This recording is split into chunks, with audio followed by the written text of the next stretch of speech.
Howdy, everybody, and welcome back to Roundup. Howdy, everyone. Welcome back to Roundup. Oh, G'day. there we go. There we G'day. go. Australia's favourite Counter-Strike podcast. I guess we haven't put the survey out yet, but I expect we do pretty well. But we're back, sort of getting ready to close out the year, getting through all that end of year news. We've got a lot of stuff on the table today to talk about. But as always, we'll do a quick shout out to Snowball, who put the show, help us do all this stuff, give it somewhere to go, and Blue Microphones for making sure that you can. I assure you, it's not this mic. We don't even need this mic. No. I've got my blue seamless. mic here. That was there we seamless. go. Perfect. Yeah. But yeah, so we've sort of got a little bit to touch on since the last episode. I'm here with Luth as always, and Taffy, audio only again this time because fucking Ozpost. The fuck, they haven't brought you your cam link yet. They brought me the effort. card. They brought me the Poor card that says it's that they missed me, but I was waiting for the card, so that's fine. That's Disappointing. Fine. We'll have really. it for the next episode. Don't worry. Typical Australia Post. Yeah, exactly. But yeah, we got plenty to dive into this episode. I guess, Luth, if you want to walk us through where we're going to start, I guess we may as well just dive straight in. Yeah, well, the first thing to note, aside from any news, is that if you were following along with our major predictions, you would have gotten a diamond coin. I'm just going to say it. Yes. You would have gotten a diamond coin. Diamond Pick'em enjoyers be like. Yep. So if you do have a diamond pick'em, make sure to comment down below, as we are currently looking for any other diamond pick'em enjoyers that are sitting around. I've got my coin. I hope you've got yours. And if you're following along, but in all seriousness, we do have some news, of course. It has been a little bit since we've had a Roundup episode, even longer if you're not counting the major predictions, of course. And we've had some interesting news come around. I think the first thing to jump into, of course, is some local roster news. And that is going to be that ASAP and nettik are both back from their ESIC bans. And that is definitely some exciting news. They're going to be back on the Paradox roster. Spudderwrecker is out. He left the lineup about the end of the previous ESEA season. They forfeited their finals run because of that. But Classic. Yeah, the classic OS, forfeiting finals runs and forfeiting Premier games. But hey, now Paradox back to, well, full form really with these two. Pretty much. It in terms of the Rooster lineup, right, it's sort of a return to what they were looking like at the end of the last year before the ESIC bans. But in terms of Paradox as an org, it's kind of good to have them in a spot where I was talking to Danger at the start of, or not too long ago, in an interview you can read on Snowball. Good stuff. But, this lineup at the start of the year, we were saying, like, wow, I'm super hyped for it. They're going to be, like, this next team to push into the top 5. And then the project kind of, all the wheels fell off. But now it kind of looks exactly like they're just ready to go into that top 5 again. I think this lineup on paper is fucking sharp. It's dangerous. Yep. A lot could happen. I mean, we saw how close they were getting when they were finishing up with the Rooster before the ESIC bans came in. Oh, yeah. And, they're big dark horses in events where they were taking maps off teams like Order and LFO back when they were Avant and Direwolves, and they were really knocking on the door of that top 3. And look, if they can find their form again, ASAP and nettik, and they're back in the core, they've got the org support with Paradox. There's the sky's the limit for them. And yeah, they'll be probably one of the teams that I'll be watching very keenly going into the new year. I mean, even we've still got some events this year that we've got to wrap up before Christmas. So yeah. All eyes are going to be on them for me. And just to see, I think they've got a bit of rust to work off early, but there's a lot of potential that I'm very excited to see where that goes in 2022. Yeah, because again, as you're saying, Rooster back before all the ESIC shit happened last October. They definitely were one of those teams where it's like maybe they weren't the most consistent showers in terms of like results and in terms of even being in like some tournaments and in some events, but when they did show up, yeah, they were absolutely one of those teams that really could just consistently deliver and consistently just show up and be very much so heavy hitters. So I think part of the reason with that, obviously ASAP, he's definitely been one of those names thrown around for quite some time as probably one of those real up-and-coming sharpies. The fact he was taken out because of those bans was really unfortunate, and yeah, it's really good to see him back on the roster. nettik as well, definitely belonging there. it's going to be a really good fit. I'm very keen to see how they go now that they've also got that extra org backing in the form of Paradox.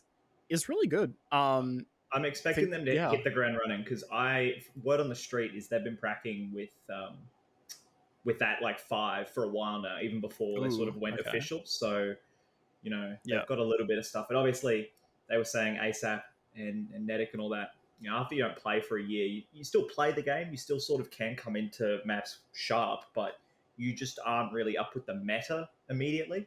So, other than that being a minor struggle, I have high expectations anyway. I mean, looking 100%. at even just looking at individually, 2020, we see ASAP and nettik the right behind Inns, Dexter, Sterling, Alistair. They're your top 4 rated players from Oceania in 2020. ASAP and nettik right behind them, 0.01 rating behind them. So, look, if they can find that form again, plus Chelios on the AWP, I mean, it's anything can happen, and I'd love to see them really push hard for that top 4. And we'll have a very strong top 4 if that's the case going into 2022.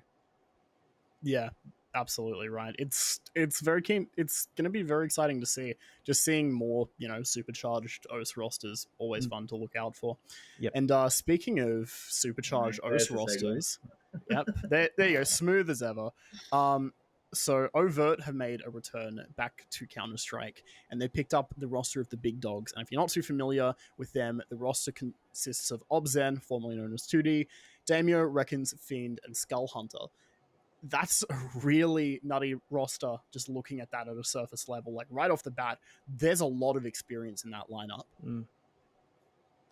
And yeah, but they've also I don't really know. Yeah, I was gonna say I don't really know where to go with this one because with, you know, I think back to Ground Zero not too long ago, who I'm not entirely sure what's happened, but then they became the big dogs. And now they've got an org again, but there's been lots of chopping and changing, so I'm not entirely sure what the expected lifespan of this team's going to be, which, I don't know, that's the most thing I guess I could say.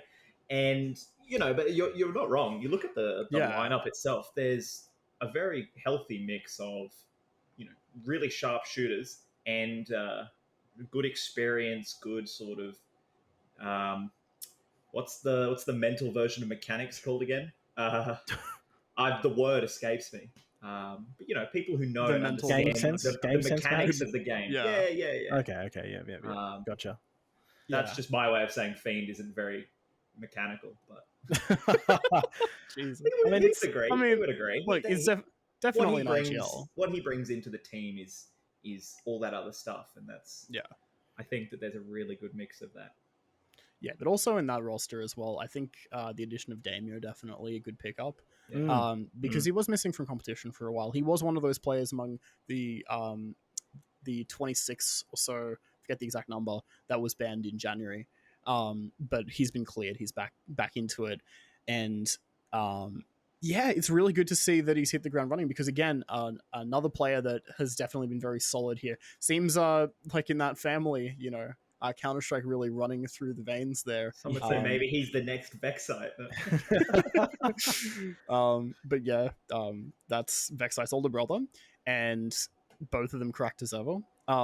Reckons Fiend, just been around for ages. Skull Hunter also quite the sharpie. Obzen, shout outs to Obzen. We ran into him the other day at 6 a.m. in matchmaking, and he proceeded to queue 5 more games with us. So good on him. What a legend. And we won every single one of them, by the way, we took very convincingly, and still didn't rank up. Thanks, Valve. Anyway, but yeah, no, look, they took 3rd place before in LPL Pro, and we'll get to LPL Pro before they were actually orged up with Overt, and were looking really sharp in that game that I had the pleasure of casting, and they honestly seem like a team with a fair bit of potential. I feel like this 5, a lot of them have just been kind of shifting around, you know, shuffling around OS for a while and trying to find the right pieces. I feel like maybe this is the point where these players have kind of got something that might stick for a while. So I'm very keen to follow how they go with it. Yeah, I was going to agree. There's a couple of pieces here that have come across from different projects, and it's kind of a mix and match. But look, early signs are good. 3rd place LPL Pro, and again, a team to watch going into the new year for sure. Hopefully they can stick around. I just want to see, I think for me, I just want to see a bit of longevity in these rosters. I just want to see a couple of seasons pushed out instead of, mid-season disbandment. Let's, stick it out, see what the project does. We look at 8-ballers. 8-ballers is the big one for that project, and you can see their rise over the past 12 or so months. So, yeah, looking forward. Hopefully, they can stick together. Worth noting, though, you bring up 8-ballers specifically because, funnily enough, who they beat to get that third place position in LPL Pro. so just saying. Look, I didn't say that it was that's why I said it's a steady rise. It's gradual. Hey, look, they started in LPLA. You can't take that away from them. That's right. That's right. But I think, yeah. Oh, I was going to segue, but now it's I was also going to segue. We're going to do a hard cut, and we're going to go EXTREMUM. You can tell we haven't done a podcast in a month. Yeah, the synergy's all off. Oh, we'll jump into beautiful. some EXTREMUM stuff because this is absolutely devastating, and I can already feel is it heart just sort of split. Is it devastating? I think it was time to shelve the project. Really, I've already mentioned it. I mentioned it in the previous episode. It was just an extremely disappointing way for a top 4 major team to, within 1 year, just dissolve like this. And look, I don't blame EXTREMUM in the slightest. They invested a lot into the team, a lot into the boys. A lot of content was made, a lot of very cool content, videos, all that sort of stuff was built around this lineup, and they opted to go for a very greedy route. I feel they went for the all-in, make the major or bust, and they busted. Pretty simple. If anything, I think it's a good time for it to happen. We've got post-major shuffles are still sort of happening. I think everything's waiting till after Blast, which is next weekend as of the recording of this episode. So we're going to see a lot more opportunities open up. But a bunch of these players have already been discussed with some other orgs, and I don't know. It's just a massive come down. In a very good spot to get picked up by other orgs because no, they didn't play much. The project has kind of been this, and like you sort of look at their results and you go, well, like if these guys are a package deal, like do you really want to take parts out because you haven't really seen them play a lot? And then they do come back and play, and they're not really that great. So people don't want to buy the whole team. But then, because some players are playing really poorly, it's like, we need an org, but do we really want Grat? So I don't think they've done a very good job in 2021 sort of putting them in a good position to... They haven't sold themselves. They haven't sold themselves well at all. So, look, they've still got experience. They've still got championship caliber as a group. They've got individual performances that they've done before. I think we'll see them return in 2022, but not together. At the most, maybe 3 players. I know Azza and Yod are very keen to stick together. Would be nice to, but I think Yod was the only one really who individually set himself up to be like he's one of the best entries I think in the scene still. And at his age, like we see all these young guns that are just absolutely blowing the door open. We think you're Kindar or something, but Jacob's up there with the best of them with entry rating, and I just think that I'd loved for him to get picked up by one of these big teams and really show himself like he did back in G2 and FaZe back in the day. So otherwise for the boys, I mean, I know we wanted to touch on Grat and hit the rumor that he is looking to switch over to Valorant. It's not a rumor, he said it, but that he's looking to switch to Valorant, perhaps. No, he said he would, but then the source came out. The source document came out that he was going to join Nbox, which is the North American 32 to 64 qualifier knockout team. Yeah, I just about on par with EXTREMUM. I mean, that's not even an unfair. At least they're to be playing. honest. No. That's entirely fair to say, given where EXTREMUM were over the last year, which is that they weren't in the server. That's the thing. They just didn't play enough games, it seemed. So we barely got to see a glimpse of them. And then whenever we did, it was just pure disappointment. And I think they really were trying to figure themselves out in that regard. But the whole thing was like they were hinging on that RMR qualification. And then, surprise, surprise, they fall short to EG of all teams.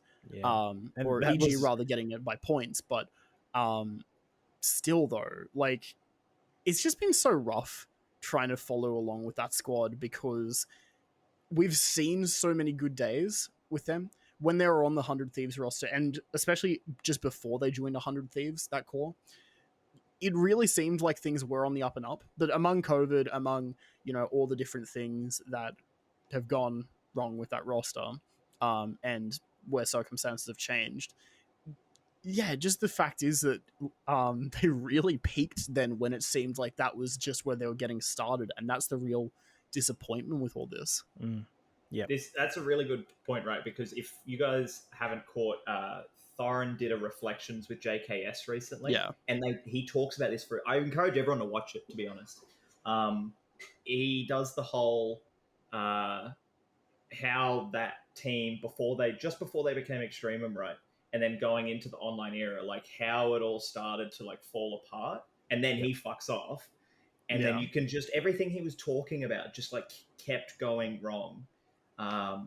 So I think if you want like some insight from a player who's played with all of those boys before, that was I recommend people go watch that. It's like a 20-minute bit in there. But I think JKS is maybe also worth mentioning. Our Aussie export abroad getting absolutely rinsed right now, benched off Complexity. That whole project has also melted. Regardless of what's going to happen to Complexity, we're more interested in what's going to happen to JKS. I still think he's a very valuable player, and there always was a lot of speculation about his role in that team, why he was not performing well. And if you just take everything he said as the absolute truth, he did kind of get fucked. He got put into a team that wasn't working with players he didn't really know. It sounded like, he jumped on board a crashing plane. And then the man's just literally been living in a hotel for the last, all throughout COVID. Mental is absolutely in the bin. My boy Justin, he needs his redemption arc. I think this is the redemption arc start for JKS. God, I hope so. Yeah, I hope so. I hope so. I want to see Juzzy back at his best. I mean, look, the project as a whole, there's been a lot of negativity about the Complexity project. I think it never really got an opportunity to really shine. We had that first glimpse at, I think it was Flashpoint 3. They won the event. And, that was Mouse Sports. I think it was Complexity had the qualifier where they beat some big teams to get out of that qualifier. And they followed it up with a solid performance at Flashpoint 3, which was the LAN. And that was pretty much as COVID hit and shut down the rest of everything. On LAN and when they were together, when all the team were together, it really felt like that something could happen, something big could happen, and this team could really succeed. But then you have stuff like Obo was homesick, and then Config injures, the wrist injury, and then Poison was sick and then couldn't attend an event. They played with so many subs so often, and you never got to watch Complexity play. That's right. We never got to see them, but a lot of people are just remembering them for just their poor performances when they had all these stand-ins. So look, and then obviously they checked out when Cold Zero joined. Like, he was checked out before he even joined the roster. So I'd love to see Juzzy back on his feet, even if it means looking into North American teams. I think he's above that. And again, it's about what the post-major shuffle has got, which is definitely still going to be, it's going to be something that lasts for months, this shuffle. So hopefully he finds his feet somewhere in a lineup where he's a little more, he has a little more structure, but he has a better position for himself where he's not playing someone else's position, Yeah, that definitely would be the ideal. It would be really good to just see him fit in to a roster where he can be able to just do what he's good at, really. Play his own role and kind of just, we can see him at his peak, but with a roster that maybe around him will be stronger. I think that would be the ideal, of course. Yep.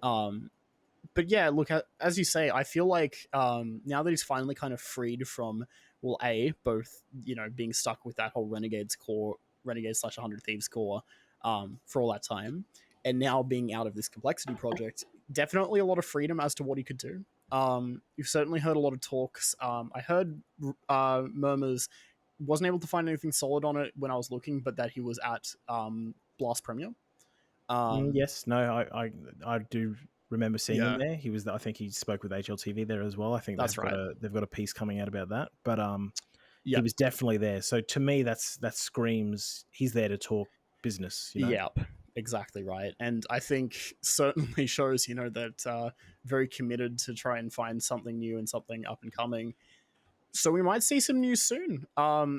That's definitely what the hope is, especially, since we've kind of got unfolding in terms of the international CS circuit, a bit of a roster shuffle happening post-major, of course.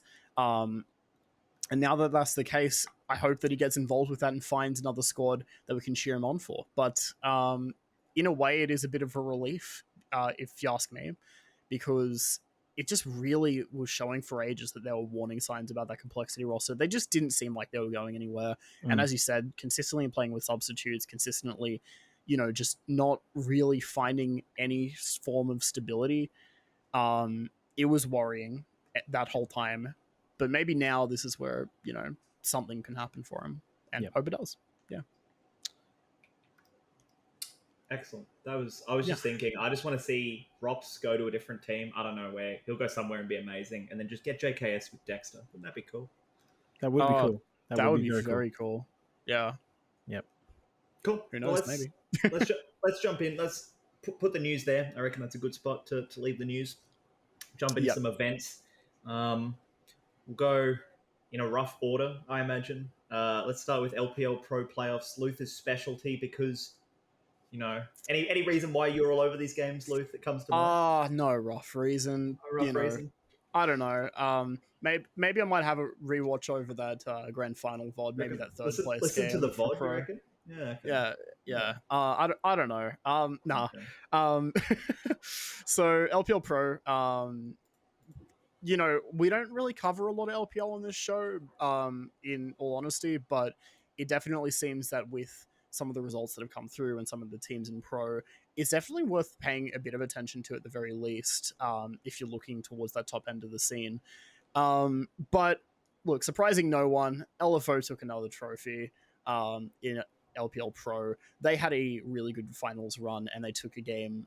They took their grand finals in the best of 5 against Vertex. It was a 3-1, where they won 16-13 on Nuke.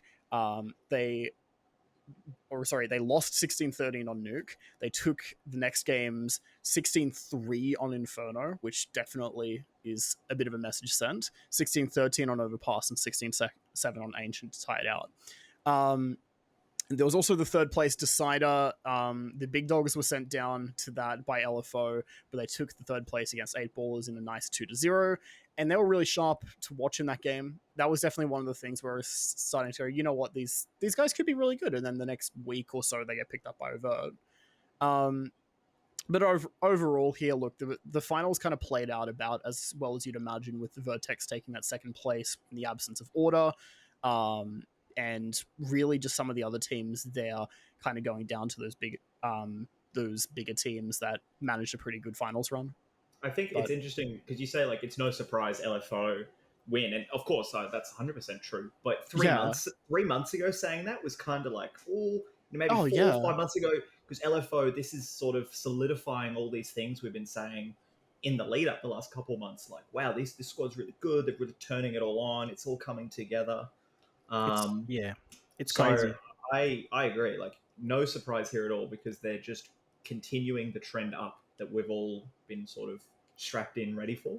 I don't know. It's like something hit a switch. They left Direwolves and have pretty much won almost any event that they've attended that hasn't had Renegades. They've won. It's been pretty remarkable to see something like Order-esque of 2020. Same again. Yeah. If Renegades aren't there, Order won the event. Well, it's pretty crazy, pretty solid finish to their year. They've got one more event, assuming they make it at ESEA Premier. And then obviously the EPL early next year, their first international tournament. I mean, maybe the reason they've done so well since they've been, since they have left Direwolves, they haven't had to continue wondering whether or not they're getting their paychecks. Don't know. I mean, that's probably part of it. That's probably part of the reason. I'm not gonna lie. Get him loose. But no, in all seriousnness though, there probably is a reason in that they're very hungry to find another organization, and the fact that has kept them on their toes, because they don't have that same sort of security of maybe getting a paycheck from Direwolves. Keyword is still maybe. There, but I see what you did there. Oh my god, Jesus! They've gone for the kill. Uh, well, look, but regardless, it's been really impressive to see how they've gone, and we're going to see a bit of this as well looking through what lies ahead, I think, because we're going to talk about the EPL conference in a bit, and it's worth noting that LFO didn't have to play that conference because they've got that qualify for the main event anyway. They didn't even have to go to EU to try and fight for that spot. They qualified ahead of both Order and Renegades there. Renegades, because they were away for the major and couldn't play through via, I think it was Premier. But even still, like, kind of just showing where they're sitting at right now. And yeah, again, that pro playoffs and that grand final against Vertex, really good game to watch. Just really showed that they're at the top of their game right now, and they're just looking to continue that forward as long as they can. Yeah, good stuff. Yeah. Good stuff. Go back and watch the VOD, everyone. Luther casted it. That was the joke. not the grand final, the third place. But third place playoff. Yeah. That's all that matters. Luth was that's there. important. I was there. Page. I was there. I was in the LPL. I was not in the LPL studio. Yeah. Cool. Let's move on to the PGL Major. This was sort of the big thing. We were all hype as fuck for this. I didn't get a lot of sleep. Didn't get any sleep for these, this 2 weeks. But it was it's the major. So worth you. You know, it's one time of the year where call in sick a couple days, watch all these games. Renegades were the big team to follow. We were really hyped going into it. We weren't really sure what kind of form to expect. They went over a couple weeks early, adjust to the time zone, get that prac in. That was really important. I think at the end of the day, we got all that we can expect from a team like Renegades, who aren't willing to play overseas for the full or unable to play overseas, whatever it may be. Disappointing as an Aussie CS fan, but I think as a CS fan in general, about expected performance from the Renegades. Yeah, I mean, you're right. You go, Luth. You go. Okay, I think as far as they went, as you said, if they were playing from EU, I think we could have expected better there. And I think there were definitely a lot of showings where there really was some genuine hope there, especially in that second round against Pain. We'll go through because I've got notes written up for all the games, so we'll touch on that. But it just was like they consistently had this issue where they would just get these really slow starts and they'd really just kind of crumble under the pressure. Starting out with their first round was against Movistar, and they lost that one 13-16. And even though it was slower for Movistar, they pretty much, they were doing really well. Movistar took 10 rounds in a row on that map. They were down 4-6, Movistar were, and they ended up at 14-6. And then Renegades were able to get things going a bit more, but by that point, Movistar just needed 2 more rounds. The thing with them is you can look back at the major now, and it's like that loss doesn't feel as bad looking at the trajectory.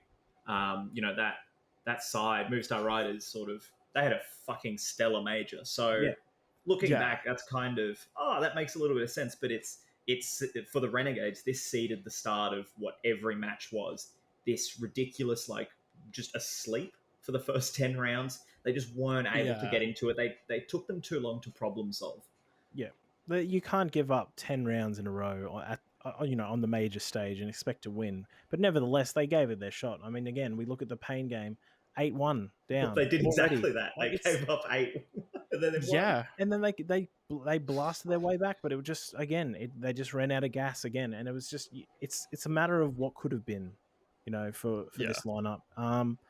Big, not kind of the same again. 12-0 down on arguably the craziest veto. I think I don't understand how it got to Inferno. I understand Big beat them handedly on it but we're talking back at Leipzig. This is like start of 2020. Yeah. But how it got to Inferno was crazy, and here I thought, well, maybe Renegades have got a chance here, but not if you start 0-12. I'll give them one get out of jail free card. Tabson was absolutely shredding ass that game. Crazy. He did not care. But that's, when you're playing against Big, you have to account for that. And he had 25 at the half. What can you do? You can't do anything, Tore him to shreds. Yeah. But I'm glad we saw at least a better showing in that Pain game, because then going into that big one, if it had just been that, that would be a bad shame. That's a bad way to exit. Look, for the whole, I think I was happy in a way to see that they were upset about the result. eventual 1-3 elimination. The boys are upset about it, and I'm happy that they were, in a way, because to me, it's their personal expectations are now raising to the point where they're a major challenger team. They're not going and going, oh, well, if we get 0-3, we're going to take some experience back to the region. No. You go and you be upset about the result if you don't make it out. And that's exactly what they were. And but what I do want to touch on, Luth, and I'll let you intro this, that mouse map, that Mirage map against Mouse in the elimination with everything to play for. Again, asleep in the first half, 11-4, but oh my God, what a second half. It's the same sort of thing that, again, when they'd have these slow starts, and then sometimes they'd be able to just completely turn shit around. The same thing happened in that Pain game. They were down 9-2, and then they ended up being up 13-9, taking 11 rounds in a row. Unbelievable. And a similar sort of thing happened in that Mouse game where it was an 11-4 half, right? It went to all 30 rounds. It was an 11-4 half to Mouse, and then Renegades on their CT side had a 12-3 record over the next 15 to bring it to a total of 16-14, just narrowly winning there, just narrowly avoiding the OT as well. But still, again, bear in mind, 11-4 half to 16-14 win. That is a dub no matter which way you slice it. That is huge stuff. I think they lost the pistol in the second half too. They had to win an anti-eco. That's right. They had to win the force buy. Actually, no, they did take that. No, they did take that. They did. Okay. I'm looking at the stats now. So they I must have been confused with the other map. Okay. Yeah. So they took 11-2, and then they continued that forward with 5, including that one, 5 rounds in a row to make it 11-6, kicking things off after the second pistol, where they started on their CT side. Mouse took a round, but then they took pretty well the rest of it, with Mouse only taking 2 more. And so not the best T side from Mouse, but I think more so the story there is very much so that Renegades really held their own on Mirage and CT.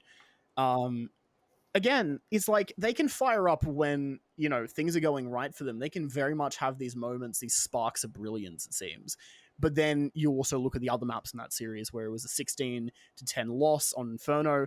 It was a close first half, but then Renegades just had this really weak T side, and Mouse were just able to continue closing it out, only being able to get 3 more rounds on their T side. And then also Inferno Vertigo rather, just not really getting anything up whatsoever. I think they just ran out of fuel. I think once you pull off a monstrous comeback, a big 30-round map, and then you're close in the first half of Inferno, but they just let it slip. It wasn't a very strong T side at all. I think at that point you've used up pretty much just about all they had, and then they just went into Vertigo. It was pretty flat. Dexter put up some solid numbers from memory on that map against his old lineup. That really pushed it over the top. And Dexter had a good series overall, actually. He did. He had a solid series, and I would expect him to. I would expect him to, given that he was the playbook for the team, and they're still using a lot of his playbook for executes and for that sort of thing at Renegades. But I think they just ran out of petrol at the end of the series. And look, solid. But for me, I'm just happy that they expected more of themselves, because that to me that tells me they've matured enough where they can go big at the next major, so hopefully we can see them shine a bit more. And look, they missed out on EPL, which we'll touch on in the conference results in a moment, so a bit of a loss there, but otherwise I think they can be happy in retrospect of the major effort. Yeah. And speaking of Mouse as well, haven't got a heading for it, but just touching real quick. So, because Dexter's on that lineup, of course, they also had a 1-3 record in the Legend stage. And that was kicking off seeded against NIP, which kind of a rough matchup. They managed 12 rounds against them. So 16-12 loss, 16-9 loss against Furia. They took a 2-0 against Ents, and then they lost 2-1 to VP. So not a bad showing from Mouse, but definitely still a bit below what maybe we would have hoped for. All those results for me were expected, except the Furia one. I don't know. Furia winning that BO1 was kind of a bit, I don't know. maybe Mouse's trajectory at the major would have been different, but like, good luck against VP for elimination. Yeah, that's it. Can't stop my boy Yekindar. Yeah, that's Cool. fair enough. But that about wraps the major. So next thing up, of course, is the EPL conference, which we had two OS teams being sent to, Renegades and Order.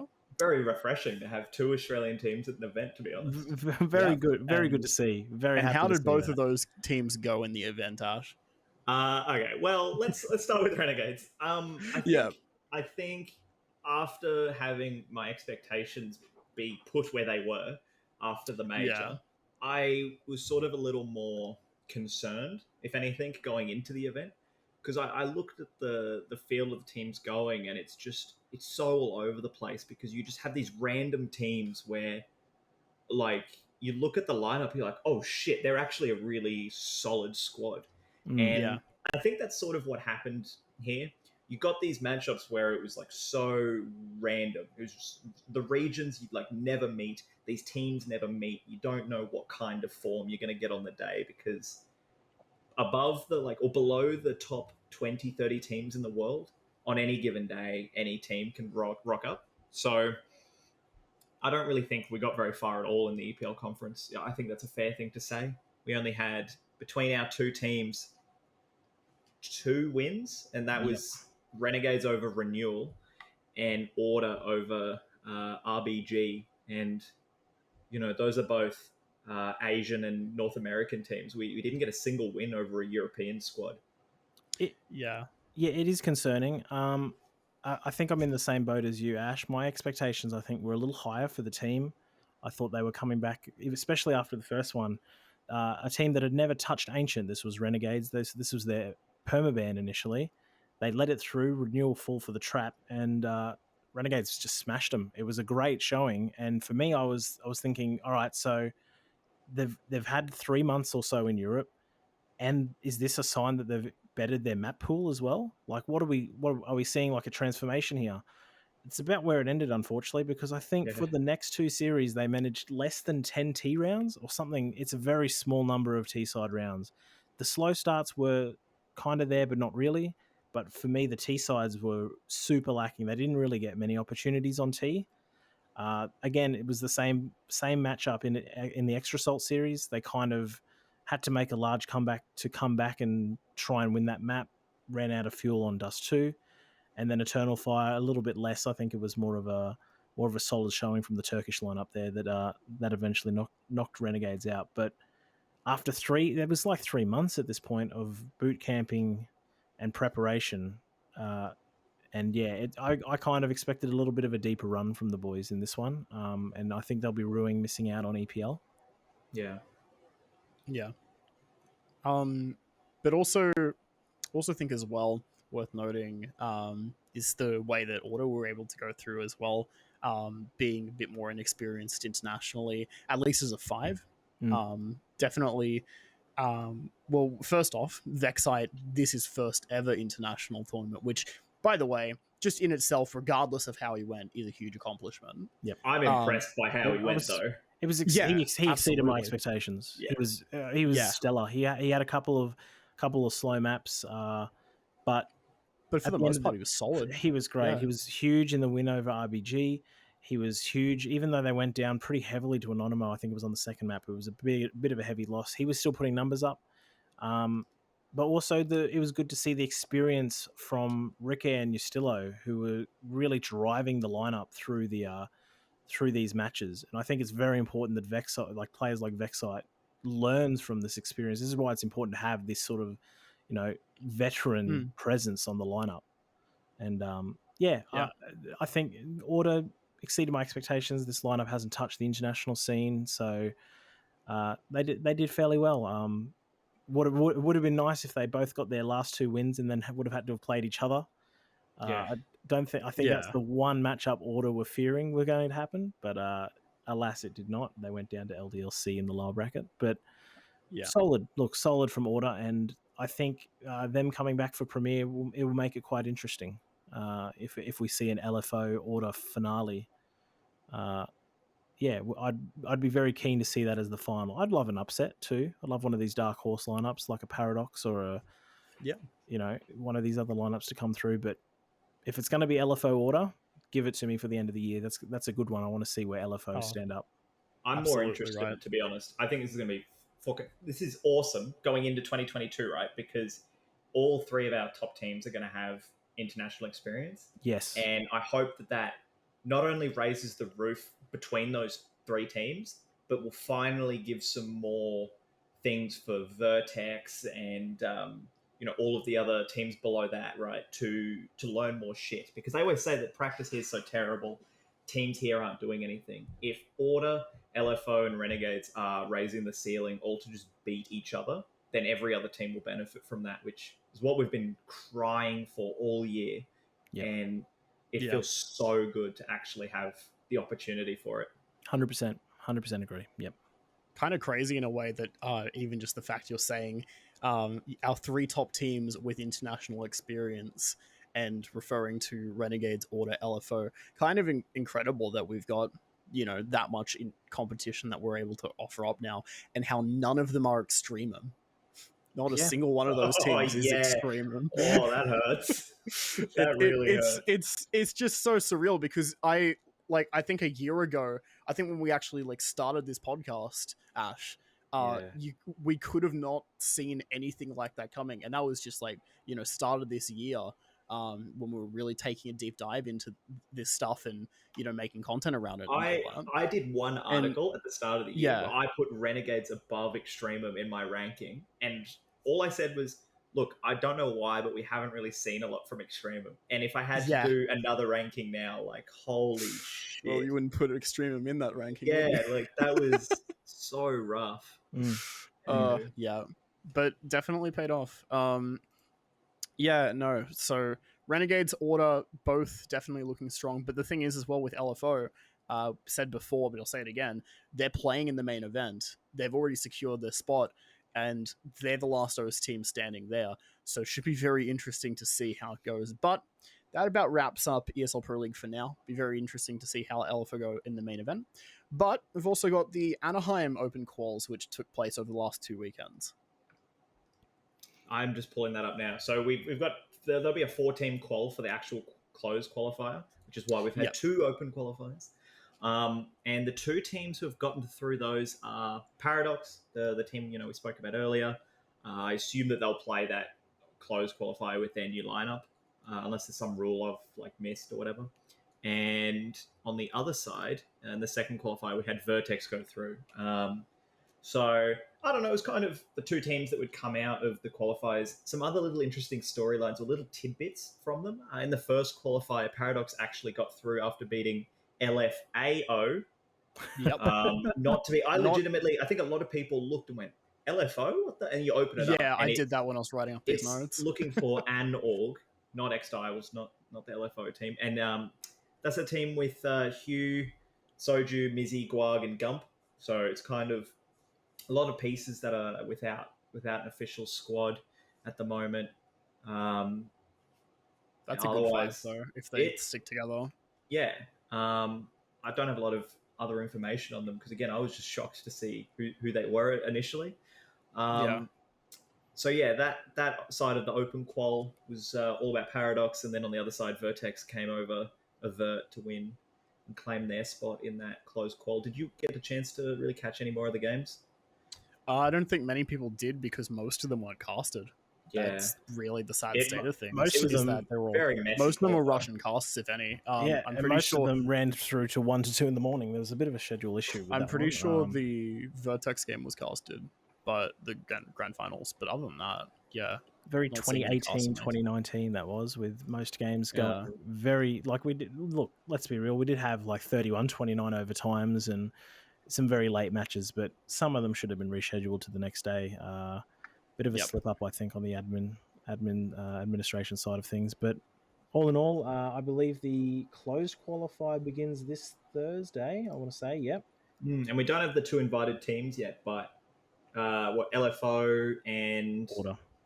I think Are they back? They're back, yeah. I think both Renegades and Order I think are back in the country currently quarantining. Yeah, Okay. that's correct. So whether they'll be able to compete from quarantining to be determined. Might be why we haven't heard if they've been the closed qualifier invites yet or not. So yeah. Otherwise, there's a chance we might see Renegades, but it depends if they go to this, or are they high enough up that they get an auto invite to the actual event? Well, is that a thing? not that I can see. Let me just check. Because that'll be interesting to keep a tab on. No, Anaheim right now has four invites: one European, one North American, one South American, one Oceanic. Yep. So, at this stage, I don't think there's a direct invite for Oceania for this event. So, remains to be seen whether Renegades will be taking this one. Could be possible if Order withdraw. I think for sure we're going to see LFO be invited to this one. Yeah, well, neither LFO or Order were in the open qualifiers. Neither was Renegades, but probably for Renegades or Order, I can see if Order, because they were in Europe. But if Order and LFO get invited, I can see a world where Renegades get a direct invite to the actual event. Well, here's an issue for me, right? If the LFO boys are going to be overseas for EPL come early, I think it's late February is when it begins. This event is in Anaheim. Okay. Then they've got to go fucking LA. They've got to go Anaheim to Europe without any org support. That's rough. Maybe they were invited and turned it down for that reason. Who knows? We'll have, it's to be determined. But yeah, I think a lot of the eggs are going to be going into EPL, obviously being their first big. It's a big international tournament. They've got the direct spot there because of the ESL ANZ champs. So. Look, I really hope someone does pick them up, or they have a way that they can financially make this happen, because I would hate to see a team have to miss out on an event internationally due to monetary situation. Yep, absolutely right. It still honestly baffles my mind that they don't have an org backing them. To be honest, it feels hilarious opening the Wikipedia page and just seeing the LFO It's so fucked, the fact that our top team in this region doesn't have any financial backing, and they're kind of shitting on teams that do. Like, I realize they're probably asking for more, but it's just kind of funny, honestly, in a kind of sad way at the same time. The fact that LFO still haven't been able to find a team, still on that all as free agents, and just nothing has been announced yet. I would have thought by now they would have found an org. But I think in the coming months, when travel starts to become more reasonable, wouldn't be surprised if some NA, EU orgs are happy to spend a bit less from what they would be in their own regions, and take a punt on these guys. Reach out to LFO or something. Be like, hey, come over to EU. We've got resources. Chill here for 6 months, or we'll just support you in OS and get you over here for every event you qualify for. I think that's starting to become something that could happen again. But also specific to those qualifiers, definitely want to see again that LFAO team with Hugh, Soju, Mizzy, Guag, Gump. If they stick together and actually do something together, that would be really cool to see. Hugh subbed for Vertex the other night, though in ESEA Premier. I believe I think it's Mizzy and Guag are currently on the Overt roster on ESEA. Was just looking before. So obviously, I think there are subs, but still just kind of interesting. But, we might see maybe in the next season they actually put their hat in. Maybe they've just recently formed and they're pracking. I'm not exactly sure what's happening with that 5, but that'd be a really good 5, I feel like. Because they took some really good games there. One of the games they took to actually get to that final of the first open qual was a best of 1 against Vertex, and they drew it out and took it 31-29. Yeah, unbelievable. Which, first off, I'm so sad that wasn't casted.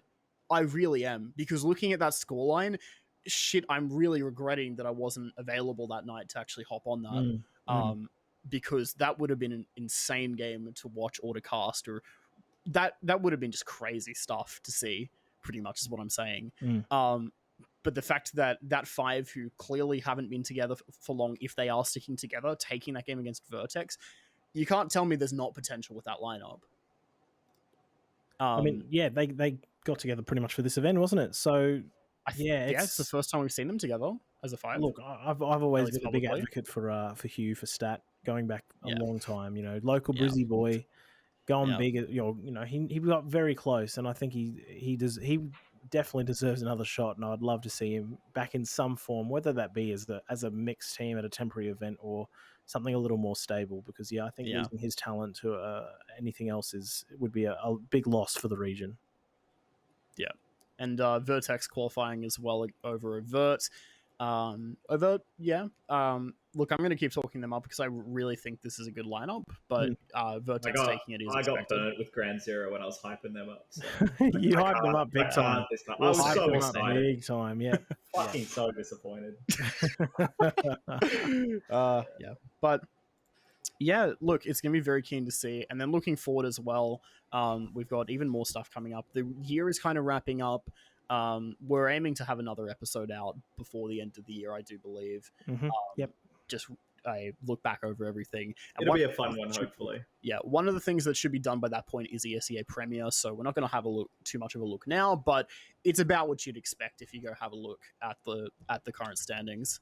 All the top teams, like your Order, your LFO, are all looking pretty solid. So I'm very keen to see how that playoffs bracket goes. And again, just a quick shameless plug as well. I am actually casting ESEA Premier games at the moment, so twitch.tv/2SBS. Hoping to have some of these roundup guys on as well to come co-cast with me. Haven't been able to do it as much as I've liked, but especially now with the playoffs coming through and with uni and LPL all wrapped for the year, I've got a bit of free time to have some fun. So yeah, Premier Casts has been a lot of fun thus far, so definitely get into some more of it. So very keen to see how those playoffs go. We'll definitely get to that in the next episode, but look, what a year of CS this has been ultimately. What a year for OZ it's been. What a weird year. It's been a year where we survived more than thrived, I think. I think towards the end now we're starting to have some more opportunity to thrive, but holy shit, was it looking rough there for a couple moments amongst ESIC, COVID, just miscellaneous org stuff. Everything sort of felt a bit intertwined, like the COVID stuff caused other things, the ESIC stuff caused other things, and it all. But I think, everyone who did stick around, I'm glad we all got through it because it's only up. That's the good thing about troughs. Yeah. You can only go up. Yep. Lots of really fucking exciting shit on the way as well. So I'm keen. I've had a lot of fun. It's been a weird year.